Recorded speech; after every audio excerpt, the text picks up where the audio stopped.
Bonjour à tous, je vous espère bien portant. Aujourd'hui, nous débutons une série d'exercices avec le logiciel SolidWorks. Mais avant, permettez-moi de vous présenter un peu notre environnement de travail. Donc, on commence par lancer le logiciel et une fois ouvert, on se retrouve avec une telle interface. À ce stade, nous devons créer un fichier et il existe plusieurs façons de le faire. Premièrement, nous pouvons aller sur Fichier, Nouveau, puis sélectionner le type de projet sur lequel nous voulons travailler, entre une pièce, un assemblage ou une mise en plan.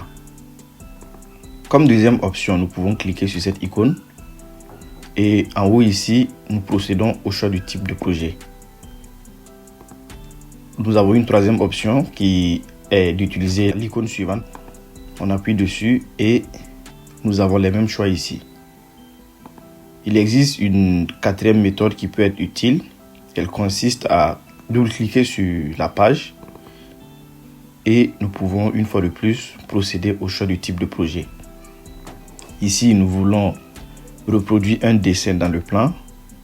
Donc, nous allons sélectionner le part. Voilà l'atelier qui s'ouvre. Nous voyons à gauche ici des plans et un arbre d'évolution de notre projet. Et en haut, nous avons des fonctions. La première permet de commencer le dessin dans le plan. Cette famille, elle nous permet d'ajouter les contraintes dimensionnelles sur une entité. Cette famille, elle n'est pas présentée. Nous reconnaissons aisément les figures géométriques. Avec cette famille, nous pouvons supprimer ou étendre une partie d'entité. Celle-là nous permet de convertir des entités. La suivante nous permet d'en dupliquer. Cette fonction, elle permet de faire une répétition symétrique à l'aide d'une fonction miroir. Celle-là permet de faire une répétition linéaire ou circulaire. Celle du dessous permet de déplacer une entité. Et avec celle-là, nous pouvons ajouter des relations entre différentes entités. Donc pour revenir à notre travail, qui est de reproduire ce dessin sur le logiciel, nous observons ici 4 paires de cercles positionnés aux 4 coins d'un carré de côté 40. Donc nous allons commencer par ça.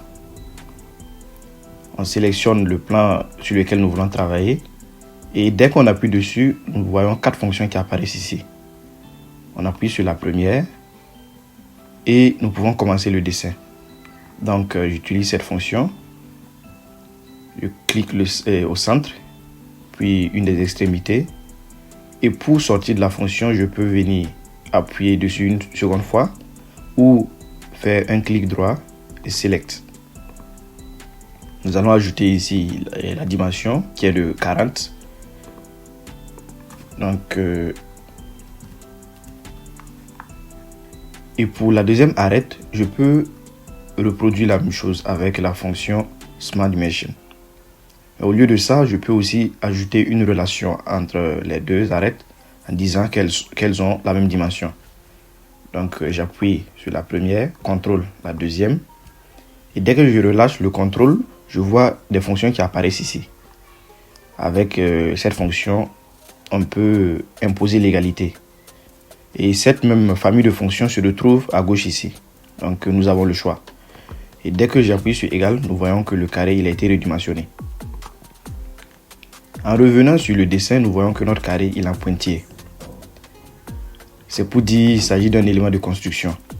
En d'autres termes, il n'intervient pas directement dans la constitution du produit. Il est là juste pour nous permettre de positionner nos cercles. Et comment le faire? Nous sélectionnons le carré et nous allons cocher cette fonction ici, la fonction d'élément de construction. Et nous voyons que tout a été converti en élément de construction. Ok. L'étape suivante consiste à dessiner les cercles. Donc avec cette fonction, nous avons un premier cercle puis un deuxième. Nous allons ajouter les diamètres. Le plus grand, il a un diamètre de 20. Et le plus petit, un diamètre égal à 10. Nous pouvons reproduire les deux cercles au niveau des 3 coins, mais il y a une fonction qui nous facilite la tâche, qui est la répétition linéaire. Donc nous commençons par sélectionner les deux cercles, répétition linéaire, et automatiquement nous voyons que suivant l'axe X, la répétition a commencé. Nous allons ajouter la distance entre les deux centres ici qui est de 40 et nous voyons que le positionnement a été fait. Il nous reste maintenant la répétition suivant l'axe Y.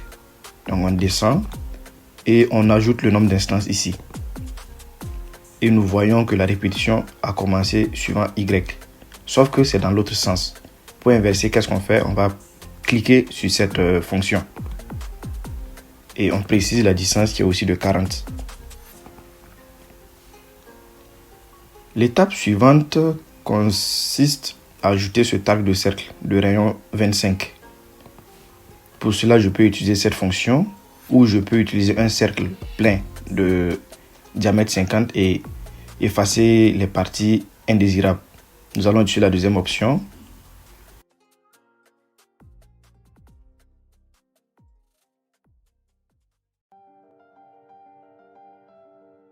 Et nous observons sur le dessin que ce cercle il est tangent à ces deux cercles. Comment ajouter cette tangence? Je sélectionne un cercle, CTRL, je sélectionne le deuxième et nous avons cette fonction qui permet de le faire. La même chose avec ce cercle. Et il me reste à effacer cette partie. Et c'est cette fonction qui nous permet de le faire.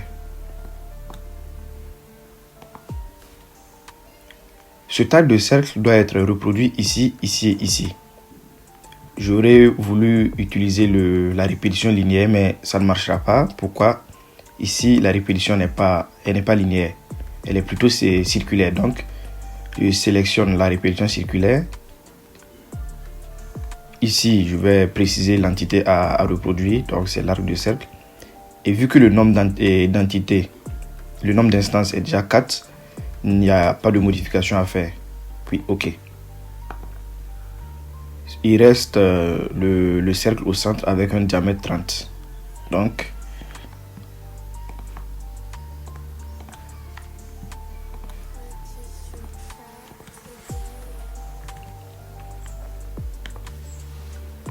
et voilà, nous avons terminé l'exercice qui nous a été soumis.